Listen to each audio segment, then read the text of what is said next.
बिस्मिल्लाहिर्रहमानिर्रहीम। आज जिस शख्सियत को मैं खराज तहसीन पेश करना चाहती हूँ पूरे पाकिस्तान के लिए और ख़ास तौर पे कश्मीरी माँओं और बहनों और बेटियों के लिए वो मशले राह हैं, सईदा आसिया अंद्राबी साहिबा। इस वक्त 56 साल की उम्र में वो हिंदुस्तान के मज़ालिम सह रही हैं, उनके ऊपर झूठे केसेस बनाए गए हैं। इस वक्त वो तिहाड़ जेल में सज़ा काट रही हैं। आज मैं उनकी शख्सियत पे कुछ रोशनी डालना चाहती हूँ। हमारी आज की जो नस्ल है, हमारी आज की जो बेटियां हैं, उन्हें पता होना चाहिए कि कश्मीर की आज़ादी के लिए कैसी कैसी माएँ, कैसी कैसी बीवियां और बेटियां और बहनों ने कुर्बानी दी है।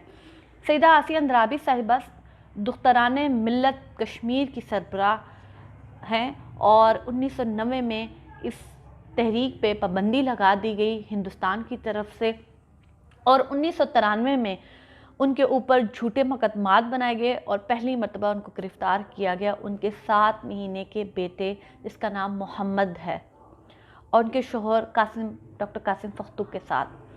आसिया अंद्राबी साहिबा का कसूर हिंदुस्तान की नज़र में शायद गद्दारी कहलाता है और उनके ऊपर इल्ज़ाम आयद किया जाता है कि वो गद्दार हैं। वो पाकिस्तान से मोहब्बत का जो वालिहाना इजहार करती हैं, मैं उसके बारे में बताना चाहती हूँ।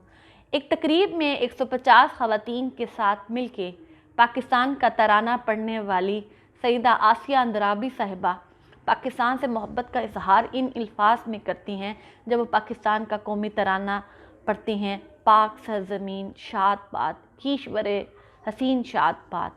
जब पाकिस्तान का तराना कहीं पे पढ़ा जाता है तो जो भी पाकिस्तान से मोहब्बत करता है उसके रोंगटे खड़े होने लग जाते हैं, क्योंकि पाकिस्तान की धरती, पाकिस्तान की ज़मीन ही ऐसी है कि जिससे मोहब्बत के लिए कश्मीरी पिछले 73 सालों से जाने दे रहे हैं।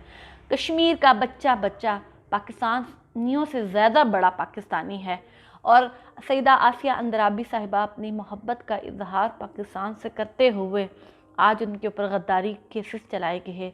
उन्होंने पाकिस्तान का न सिर्फ झंडा लहराया बल्कि हिंदुस्तान को ये भी कहा कि हम कश्मीरी हैं और कश्मीर हिंदुस्तान का हिस्सा नहीं है और कश्मीरी पाकिस्तान से मोहब्बत का इजहार करें और आपकी नज़र में ये गद्दारी हो सकती है, लेकिन कश्मीरियों की नज़र में पाकिस्तान से मोहब्बत का इजहार करना ही कश्मीरियों का अज़म है और वो अपने मरते दम तक करते रहेंगे।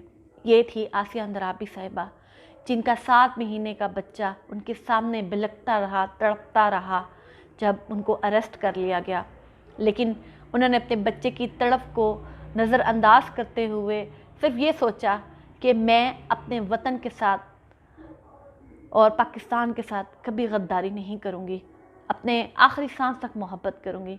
तो बताएं, ऐसी माएँ जो पाकिस्तान से मोहब्बत करते हुए अपनी औलादों को भी भूल जाएं। आज उनके शोहर को देख लें, 28 साल हो चुके हैं, वो जेल में हैं और आसिया अंद्राबी साहिबा के ऊपर भी झूठे केसेस हैं और वो इस वक्त जेल में हैं।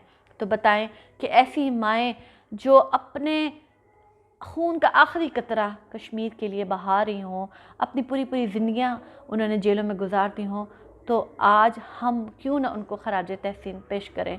मैं आज पाकिस्तान में जितनी भी ऑर्गेनाइजेशन हैं ह्यूमन राइट्स की, उनसे अपील करती हूँ कि आसिया अंद्राबी साहिबा के लिए आवाज़ उठाएं।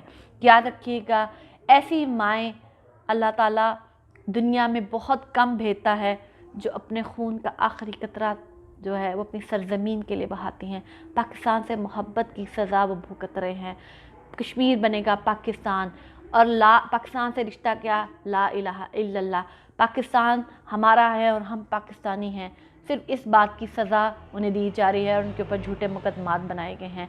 हम सब सईदा आसिया अंद्राबी साहिबा और उनके साथ जितनी भी ख़वातीन हैं इस वक्त जेलों में, याद रखिएगा हम उनकी आवाज़ हैं और आखिरी सांस तक हम कश्मीर के लिए लड़ेंगे और इंशाअल्लाह ताला उनकी आज़ादी के लिए लड़ेंगे। आखिर में मैं पाकिस्तान की रियासत से अपील करना चाहूँगी कि आप इंटरनेशनल कोर्ट ऑफ जस्टिस के दरवाजे खटखटाएँ और इन तमाम लीडरशिप के केसेस जो हैं वो आलमी अदालतों में लेके जाएं ताकि इनको भी आज़ादी का सूरज देखना नसीब हो। शुक्रिया, जज़ाकल्लाह।